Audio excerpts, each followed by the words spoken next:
the golden caps. No more than 2 weeks later, one of Rashid's friends came over and informed me that he was in possession of Mycospawn. His name was James, a high school graduate I had recently become good friends with through green power use.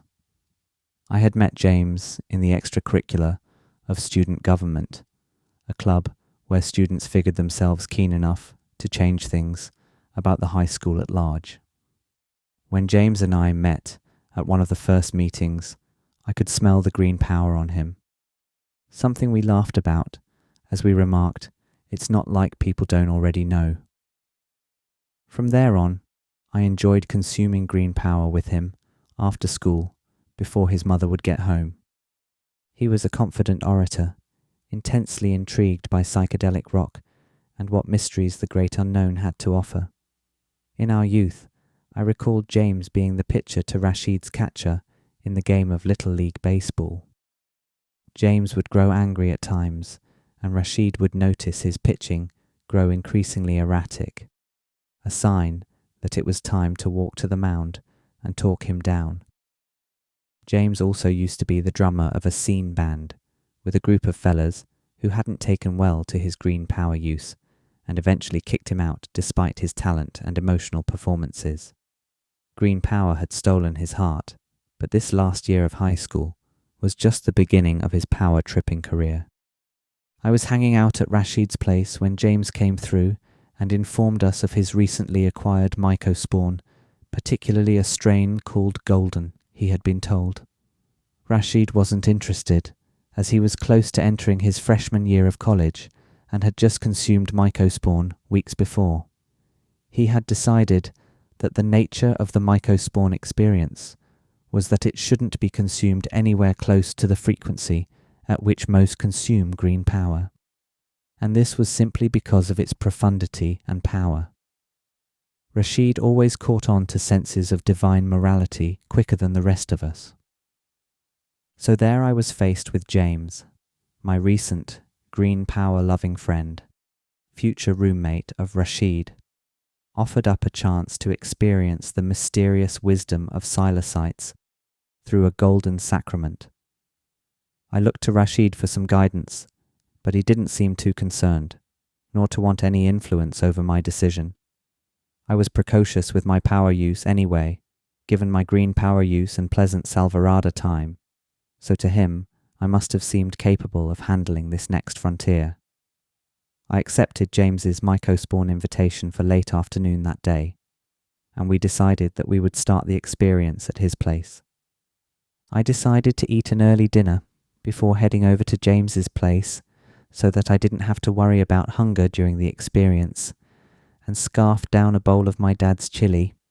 I was able to walk to James's house, only a 10-minute walk from my place, and told my dad that I was going over to watch Lord of the Rings, the perfect innocent activity. My dad has always trusted in my ability to navigate the outside world, however much he doesn't dabble in much of it himself, and since my mum was away at this point, it was an easy escape without too many questions.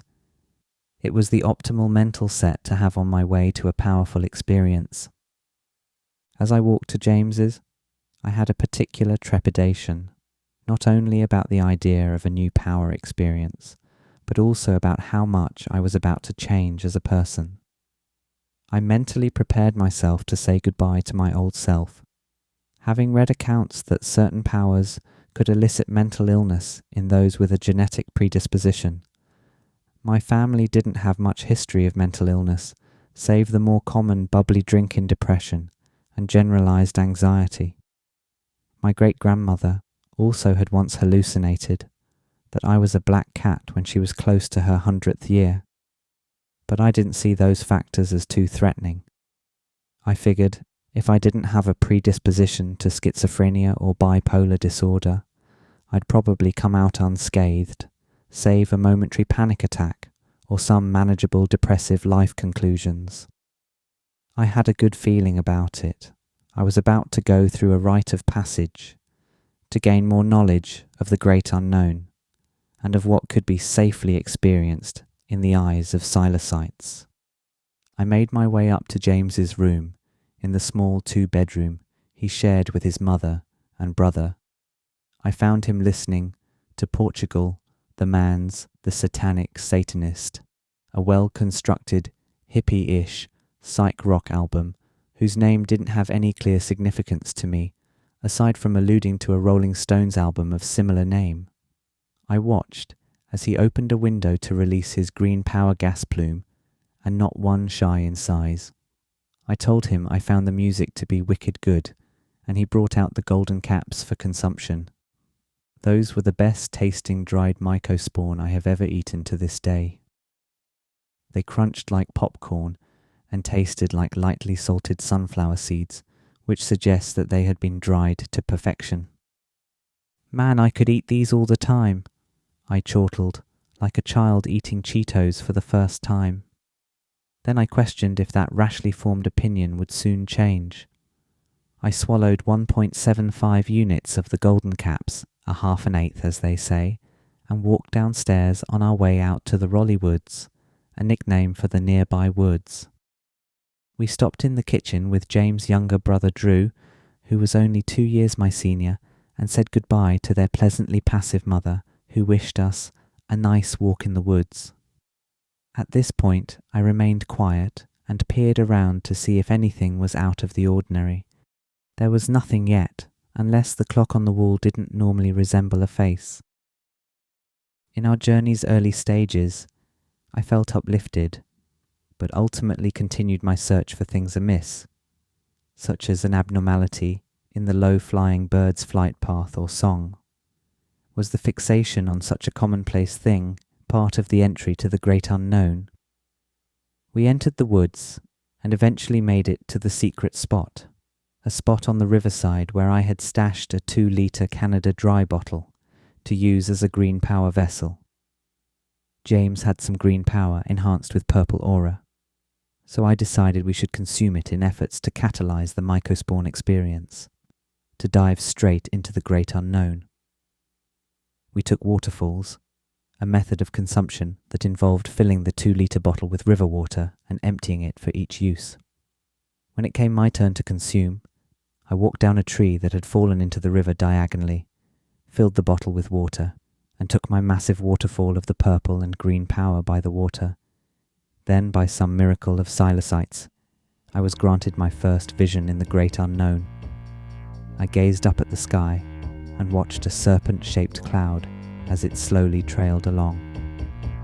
It was serpentine in virtue of its triangular dragon head, trailed by a snake tail. I watched as the dragon gained horizontal momentum and appeared to consume another cloud, as if it were a Pac-Man snacking on a ghost.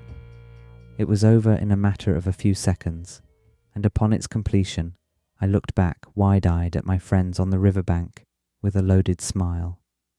All I could say initially was that I saw something crazy. Once I was back on the bank, I said something to the effect of, "I just saw a cloud dragon eat another cloud," to which James let out this laugh that sounded idiotic, like something I had never heard before. I knew in that moment that Psilocytes had granted me access to a level of existence unlike anything I'd gone through yet. After his strange laugh, James asked me all too enthusiastically if I wanted to run, another crazed expression of his that happened to be most inviting. Like a child I cheered, "Yeah," and off we ran down the riverside path. Then the visuals ramped up a bit. As we ran, I noticed that the trail appeared to have a wave rippling through it as if it were becoming liquid, and I looked up at the trees to study the movement of the leaves. They moved in contrast with the white light of the cloudy sky behind them, which then turned the whole sight into an ever-changing crystallized landscape. There I was, enjoying my time in the woods as if I were a video game character running at the speed of sound through a pixelated landscape. In just a few minutes, we reached a new height in the path that amounted to a small cliffside. As I glanced into the river below, I saw the ghostly white silhouette of a car coasting underwater. It was a ghost car submarine, I fancied, This struck a darker note in the experience, even if just for a moment, and I got my first hint that this realm of Mycospawn wasn't always fun and games. There was a spirit world element to it, with entities of light and darkness much like our own. Around this time, I felt like slowing down the pace, and we exchanged our run for a walk toward the inner woods. In our slower pace, I found myself reach an ecstatic state full of epiphanies and far-out ideas. I got an unmistakable sense that we were in a cosmic video game, that each tree planted in the forest around us was digitally fixed on a grid, and that we were mere objects in the same space, with certain applied physics and limited controls, all at the mercy of what or who was responsible for the parameters of our existence. Though I didn't have words for it at the time, I felt the expression, as above, so below, in a truly fractal sense, in the way that we were both giants to the existence of the microscopic, and dwarves to the macroscopic we couldn't perceive. It was entirely possible that we were little playthings for the amusement of the higher entities. Or rather, how could it be that we weren't? In the torrent of these observations, I eventually reached an out-of-body experience. I witnessed the three of us facing the tree in front of us, except we were the size of mice relative to the tree, and the tree along with all the other trees appeared in a perfect grid with mirrors connecting them. The vision was like an infinite reflection, like the trick one can do with mirrors to make one object occur forever. This came and went in a flash, fading much like the cloud serpent vision, but when I found myself back in my body, looking out of my own eyes, I was thoroughly impressed and bewildered. I had travelled in a different realm of perception via a Psilocytes-fueled waking dream, a direct experience with qualia from the great unknown. At this point, I felt a wisdom come over me, as if I then understood that our establishment in this plane of existence was no different than the construction of a video game, like ones I had made using the old computer program Game Maker. The only difference was in how the game was constructed. The Game Maker game was a digital product of machinery, and our game was a physical construction of biochemical substance, observable by a greater plane of non-physical, perhaps incomprehensible matter, perhaps the great unknown. With a newfound sense of peace in the order of things, my 15-year-old self decided it would be entertaining to treat the experience like a video game. "Let's go check out the dark forest," I said all too giddily. We walked towards a randomly placed, poorly kept cornfield in the middle of the woods. When the sky became visible, we saw that the partly cloudy day had turned to dark threats of thunderstorms.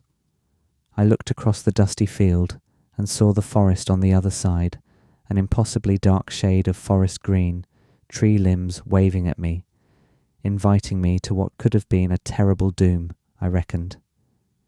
It was my first sense of the possible conniving Psilocytes was capable of.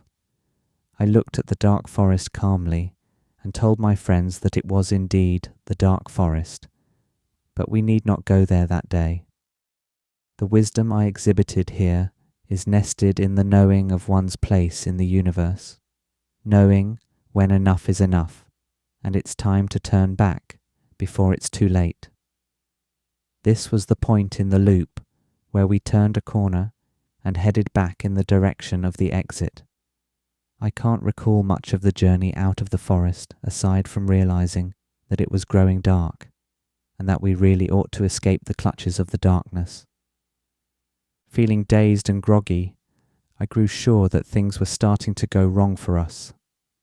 As we exited the forest on a gravel driveway that led nowhere but to one person's house, we could see a cop car far ahead of us, an odd spot for them to be without reason. They had their lights on, but they were just sitting there and no one was getting arrested. We kept our focus straight and walked by faster than was probably normal. On our left there was a street sign that, in the growing darkness, happened to look like a wavy black horse silhouette, a black horse with no eyes. At this point, I really wasn't sure what was going on, unsure whether these visions were a visual representation of my paranoia, or if they were just coincidental, rather normal events. What was Psilocytes throwing at me, and what for? We made our exit back onto the street and walked the 3-minute walk back to James and Drew's. Though this walk was usually a quiet walk with little going on, this time I heard cigarette-seasoned laughter, a crying child, and car noises coming in rapid wavy echoes. The result was a unified cacophony and a closed-eye visual of the residential landscape surrounding me in X-ray vision. All I could see were scenes of ignorance and poverty, and I found it all to be poignantly troubling. We walked to the playground of the local elementary school, all because James wanted to consume more green power. Though this was a large playground space I had frequented my whole life, I really didn't like the idea of being there under the influence of Mycospawn. The cop car we encountered earlier made me almost positive that we were going to be caught and found out, even though there wouldn't be any real reason for the cops to stop and question us. I stood off, near the parking lot of the playground, as James consumed green power, directly on the main play fixture, genuinely dumbfounded at my reasoning as to why it was a bad idea. Eventually, Rashid and his friend showed up with a car to drive us back to James's house. Perfect, because I felt I needed to be escorted home. I drifted in and out of sleep as we drove back to James, out of dehydration, I now suspect. After exiting the car and being asked if I could handle going back into James's house, I told them that I needed to lay down and did so on the sidewalk as I blacked out. In the darkness, I heard Rashid and James repeating my name, the cliché echoes of someone coming back to consciousness. I came back and saw the four of them looking down at me with concern. Realizing how the scene could be witnessed as a cause for pedestrian concern, I sprung up and mumbled, I'm good, as if I could brush off passing out on a sidewalk. James put his arm around me and walked me up the wooden outdoor stairs to their second-floor apartment. All I remember from this is the darkness and feeling like the ascent took forever as I moved each leg against a resistance that felt like melting into sludge. We rushed past his mum in the kitchen somehow. I meant it when I said she was pleasantly passive, and made it up to his room. I rested on his bed, and he brought me bread and water after putting on the Portugal the Man album from earlier. Save the jokes, but for some reason I tensed up and bit one of his pillows while waiting for the water to come. I was in an anxious delirium, hoping the effects would have subsided by then. For some reason, the lively, positive vibes of the album I had loved so much then came across as eerie or morbid.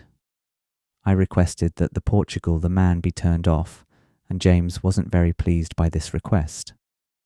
But you love Portugal the Man, he said imploringly as he chuckled. His brother got mad. James, he's having a bad time. Just do what he wants. James turned the music off. After 10 minutes or so of eating bread and downing water, I started to feel normal again. I felt surprisingly refreshed, but still a bit tripped up from the sidewalk fiasco. I lightly conversed with James about what I had experienced and how I was a little shook, but that ultimately I felt fine. I sheepishly requested he walk out with me up the hill, just to make sure that I was okay in the outside world. Once we reached the top of the hill, and I knew normalcy was upon me, we parted ways. I walked home exhilarated as I came to terms with the fact that I had experienced a true round with Psilocytes, and the experience had been every bit as impressive and spiritually magical as I could have ever wanted. I made it home and found my dad watching TV in the dark. He sleepily asked how Lord of the Rings was. I replied that it was really good, actually, and felt like my communication with my dad, albeit a white lie, was at a new, relaxed level. It was like I understood our relationship to each other linguistically in a way I had yet to. I marched upstairs and slept like a baby, content with the travels of my day. I didn't mind that there was a slight sketchiness to the experience with Psilocytes. It was the most exciting thing I had ever done. Besides, I was almost positive that the bad elements of it had to do with my environment and my own dehydration, combined with a spicy chili dinner, no less. I would pay more attention to diet and hydration next time, I decided.